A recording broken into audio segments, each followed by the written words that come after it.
بسم اللہ الرحمن الرحیم۔ السلام علیکم۔ دا سیکرٹ آف اسلام میں آپ کو خوش آمدید کہتے ہیں۔ حاتم طائی کی طلسمیاتی اور مافوق الفطرت کہانی عرب دنیا میں اسلام کی آمد سے پہلے ہی مشہور تھی۔ حاتم کوئی افسانوی کہانی کا کردار نہیں ہے، بلکہ وہ ایک حقیقی تاریخی شخصیت ہے جو 6 صدی عیسوی میں یمن کے طائی قبیلے کا بادشاہ تھا۔ حاتم کا پورا نام حاتم بن عبداللہ بن سعد بن اخزم عطائی تھا۔ حاتم کی والدہ بہت امیر اور سخی خاتون تھی۔ ان کی موت کے بعد حاتم کے بھائیوں نے اس کی دولت پر قبضہ کر لیا اور حاتم پر بے شمار مظالم ڈھائے۔ وہ کئی دنوں تک بھوکا رہا۔ حاتم کو صحاوت وراثت میں ملی۔ جب وہ جوان ہوا تو بہت صحیح انسان ثابت ہوا۔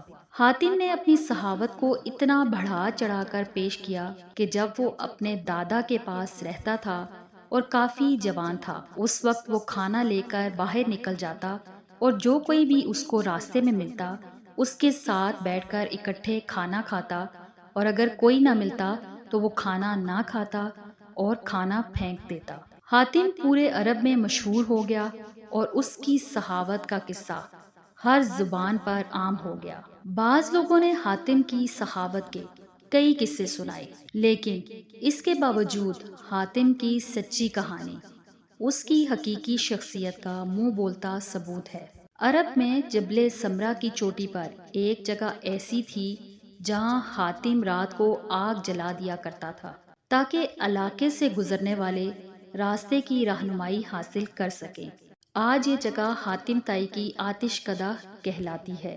یہ علاقہ اب بھی آثار قدیمہ کا مقام ہے۔ ابن عربی کے مطابق حاتم ہر میدان میں کامیاب تھا، چاہے وہ جنگ ہو، مقابلہ ہو، لالچ ہو یا سخاوت۔ زمانہ جاہلیت میں رجب کا مہینہ بہت مقدس سمجھا جاتا تھا، چنانچہ جب رجب کا چاند نظر آتا اور رجب کا مہینہ شروع ہوتا تو حاتم روزانہ 10 اونٹ ذبح کرتا اور لوگوں کو کھانا کھلاتا تھا۔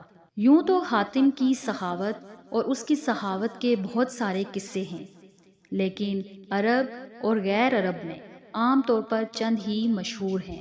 مشہور ہے کہ حاتم طائی کی سخاوت کا ذکر ایک دن روم کے بادشاہ قیصر کے دربار میں ہوا۔ ایک شخص نے کہا کہ حاتم کے پاس عمدہ نسل کے گھوڑے ہیں جو بہت خوبصورت ہیں۔ حاتم کی تعریف سن کر بادشاہ نے کہا، جب تک کسی آدمی کی چھان بین نہ کر لو اس کے بارے میں رائے قائم کرنا عقل کے خلاف ہے۔ بادشاہ نے کہا کہ جاؤ اور حاتم کی سخاوت کی خبر کی چھان بین کر کے آؤ، اس سے ایسی چیز مانگو جو اس کی نظر میں سب سے زیادہ قیمتی اور عزیز ہو۔ درباری نے کہا کہ حاتم کے لیے سب سے عزیز اور قیمتی چیز اس کا تیز رفتار گھوڑا ہے۔ چنانچہ بادشاہ نے حاتم سے اس کا گھوڑا مانگ کر اپنے پاس لانے کا حکم دیا۔ لہٰذا وزیر رات کو بادشاہ کے دربار سے سفر کرتے ہوئے حاتم طائی کے گھر تک پہنچے۔ جب وہ وہاں پہنچے تو تیز بارش ہو رہی تھی اور آندھی اور طوفان کے ساتھ موسم بہت خراب ہو گیا تھا۔ وہ حاتم طائی کے مہمان بنے، لیکن ایسے موسم میں حاتم باہر جا کر کھانے کا انتظام نہیں کر سکتا تھا، لیکن اس نے مہمانوں کی خدمت کرنی تھی۔ لہٰذا حاتم نے اپنا گھوڑا ذبح کر کے ان کے سامنے رات کا کھانا پیش کر دیا۔ صبح ہوتے ہی ان وزیروں نے کہا کہ ہمارے بادشاہ کے سامنے تمہارے گھوڑے کی بہت تعریف کی گئی ہے۔ بادشاہ چاہتا ہے کہ آپ اپنا گھوڑا بادشاہ کی خدمت میں بطور تحفہ پیش کریں۔ وزیر کی بات سن کر حاتم نے بڑے افسوس کے ساتھ کہا کہ میں نے رات کو وہ گھوڑا تمہیں کھلایا تھا۔ وزیر نے کہا کہ ہمارے بادشاہ کے سامنے تمہارے گھوڑے کی بہت تعریف کی گئی تھی، اگر بادشاہ کو اس کا علم ہو جائے گا تو وہ بھی آپ کی سخاوت کا قائل ہو جائے گا۔ حاتم کا انتقال 578 عیسوی میں ہوا۔ حاتم کی موت کے بعد اس کا بیٹا عدی قبیلے کا حاکم بنا۔ آپ نے 9 ہجری میں اسلام قبول کیا۔ ان کا اسلام قبول کرنے کا واقعہ بہت مشہور ہے۔ وہ اپنی قوم کے سردار تھے۔ قوم کی پیداوار اور مال غنیمت کا 1/4 حصہ انہیں دیا جاتا تھا۔ اس کی مسلمانوں سے شدید دشمنی تھی۔ وہ عیسائی تھے اور اسلام کو عصایت کا رکیب سمجھتے تھے، اور رسول اللہ صلی اللہ علیہ وآلہ وسلم کی حاکمیت ان کی آنکھوں میں بہت کھٹکتی تھی۔ عدی کے قبیلے نے اسلام کے خلاف بغاوت کی۔ حضرت علی رضی اللہ تعالیٰ عنہ ان دنوں یمن کے گورنر تھے۔ انہوں نے بغاوت کا خاتمہ کر دیا اور بغاوت کرنے والوں کو گرفتار کر کے مدینہ بھیج دیا۔ ان میں عدی کی بہن صفانہ یعنی صفانہ بنت حاتم بھی تھی۔ وہ بھی نبی صلی اللہ علیہ وآلہ وسلم کے سامنے پیش کی گئی۔ اس نے کہا کہ میں صحیح حاتم تائی کی بیٹی ہوں۔ میرے والد بھوکوں کو کھانا کھلاتے تھے اور غریبوں پر رحم کرتے تھے۔ اس پر آپ صلی اللہ علیہ وآلہ وسلم نے فرمایا کہ تمہارے والد میں مسلمانوں کی صفات اور خوبیاں تھیں۔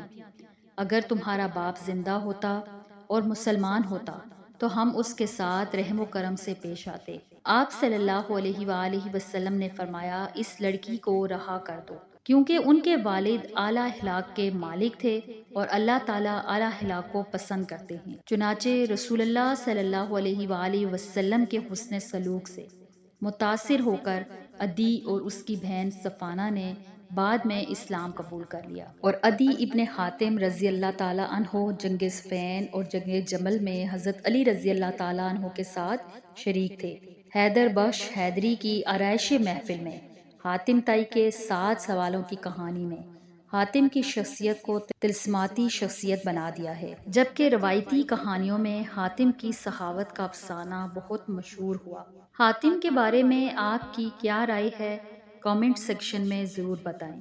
ویڈیو کے آخر میں آپ سبھی سے گزارش ہے کہ ہمارے چینل کو سبسکرائب کرنا مت بھولیے گا، ویڈیو کو لائک اور شیئر ضرور کر دیجیے گا۔ اپنا بہت سارا خیال رکھیے گا۔ اللہ حافظ۔